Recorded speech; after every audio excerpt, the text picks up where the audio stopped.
আসসালামু আলাইকুম, welcome to Salma's kitchen. আজকে আমি মিষ্টি কুমড়ার একদম সহজ আর বেশ মজার একটা রেসিপি শেয়ার করব। তার জন্য এখানে আমি বাজারে যে বিক্রি করে এক স্লাইস মিষ্টি কুমড়া, সেই এক স্লাইস মিষ্টি কুমড়ার খোসা ছাড়িয়ে আর বুকের অংশটা বাদ দিয়ে এরকম ভাবে কেটে নিয়েছি। এখন চলে যাচ্ছি রান্নায়। রান্না শুরু করলাম। কড়াইতে দিয়ে দিব 3 টেবিল চামচ পরিমাণ সরিষার তেল। তেল গরম করে নিব। তেল হালকা গরম হলে এর মধ্যে দিয়ে দিব 1 চা চামচের 4 ভাগের 1 ভাগ পরিমাণ লবণ এবং 1 চা চামচের 4 ভাগের 1 ভাগ পরিমাণ হলুদের গুঁড়া। এই রান্নাটা সরিষার তেল দিয়ে রান্না করলে বেশি মজা লাগে, তবে আপনারা চাইলে অন্য যে কোনো তেল দিয়েও রান্নাটা করতে পারবেন। এবার তেলটা ভালো করে গরম করে নিব। একটু নেড়ে চেড়ে এবার দিয়ে দিব কেটে ধুয়ে রাখা মিষ্টি কুমড়া।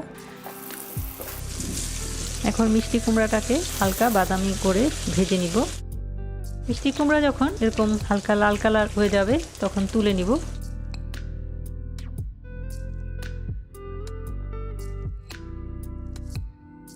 এখন এই রয়ে যাওয়া তেলের মধ্যে দিয়ে দিব 1 চা চামচের 3 ভাগের 1 ভাগ পরিমাণ রাঁধুনি বা আজওয়াইন এবং 1 চা চামচের 3 ভাগের 1 ভাগ পরিমাণ কালো জিরা। অপেক্ষা করব কালো জিরা আর রাঁধুনির ফোড়ন আসা পর্যন্ত।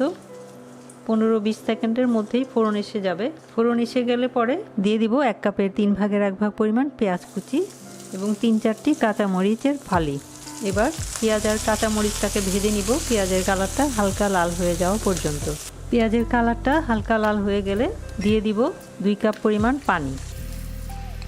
এই পানির মধ্যে দিয়ে দিব আধা চা চামচ পরিমাণ লবণ, আধা চা চামচ পরিমাণ হলুদের গুঁড়া এবং 1 চা চামচ পরিমাণ চিনি।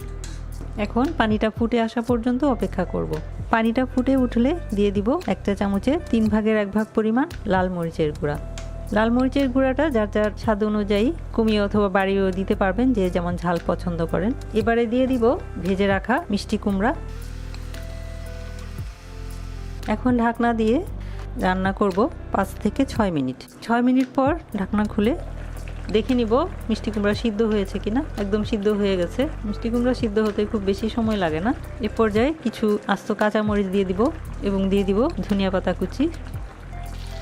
মিলিয়ে নিব। ঢাকনা দিয়ে অপেক্ষা করব 1-2 মিনিট। 2 মিনিট পর ঢাকনা খুলে নিলাম। এবারে লবণ ঝাল একটু চেক করে নিব। একদম ঠিক আছে, রান্নাটা হয়ে গেছে। এবার চুলা বন্ধ করে দিচ্ছি। এবার ঢেলে নিব।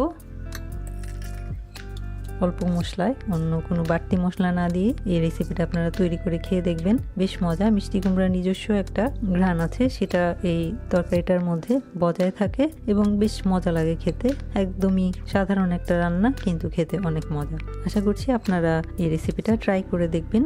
এছাড়াও মিষ্টি কুমড়ার অনেক রেসিপি আমার চ্যানেলে দেওয়া আছে, আপনারা চাইলে দেখে নিতে পারেন। ভিডিওটি দেখার জন্য এবং এতক্ষণ সাথে থাকার জন্য অসংখ্য ধন্যবাদ। সবাই অনেক ভালো থাকবেন। আমার আর আমার পরিবারের জন্য দোয়া করবেন। আল্লাহ হাফেজ।